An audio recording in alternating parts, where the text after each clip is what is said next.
Pregnancy চলাকালীন আমি যেরকম মোটা হয়েছিলাম সেরকম কালোও হয়েছিলাম। এই ছবিটা দেখলে বুঝতে পারবে যে আমার গলা ঘাড় কীরকম কালো হয়েছে। এটা অবশ্য খুব একটা ভালো বোঝা যাচ্ছে না, কারণ ফোনের এফেক্টে তো কিছুটা হলেও অন্যরকম লাগে। আমি কিন্তু এর থেকে আরও অনেক বেশি কালো হয়ে গেছিলাম। এখানে দেখতেই পাচ্ছ এক থালা সাজানো ভোগ, আর এই ভোগের থালাটা আমাকে পাঠিয়েছিল আমার জেঠি শাশুড়ি মা। আর আমি যে শাড়িটা পরে আছি এটা আমার ননদের বাড়ির থেকে আমাকে সাজে দেওয়া হয়েছিল।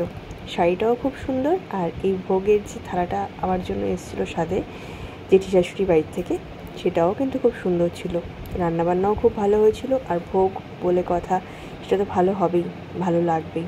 এরপর আমাকে আমার পিসি শাশুড়ি মাও কিন্তু স্বাদ দিয়েছিলেন।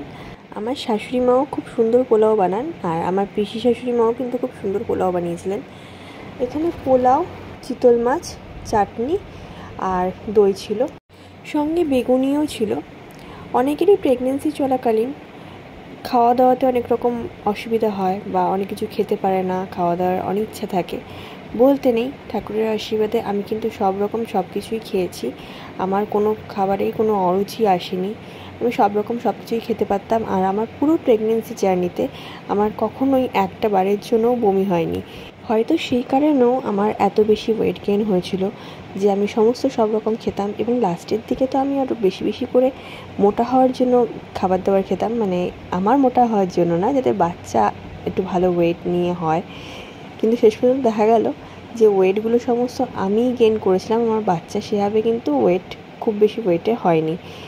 এরপর একদিন সন্ধ্যেবেলা হঠাৎ করেই ইতি বৌদি, মানে আমার জ্যাঠতো যা হয় উনি, তো উনি হঠাৎ করেই আমার জন্য সন্ধ্যেবেলা ভেজ বিরিয়ানি পাঠায়। ভেজ বিরিয়ানিটা সত্যিই সুন্দর হয়েছিল, আর এটা কিন্তু ঠাকুরেরই ভোগ ছিল।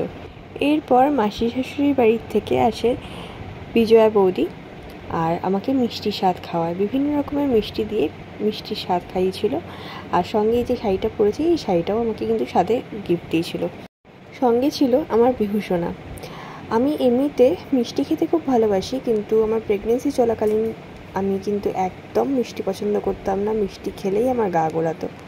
তো যাই হোক, এই ছিল আমার শ্বশুরবাড়ির দিক থেকে স্বাদের পর্ব। এখানে আমি আমার দুই জাকেই বৌদি বলেছি, কারণ প্রেম করতাম আমি অনেক বছর আগের থেকে, আর সেই সুবাদে অর্পণের কাছ থেকে বৌদি শুনেই এদের সাথে পরিচয়, আর তার জন্য বৌদিটাই থেকে গেছে, আর দিদিভাই হয়নি।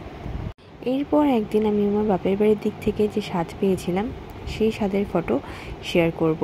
আমার মাসি, বম্মা এরাও কিন্তু আমাকে স্বাদ দিয়েছিল বাপের বাড়ির দিক থেকে।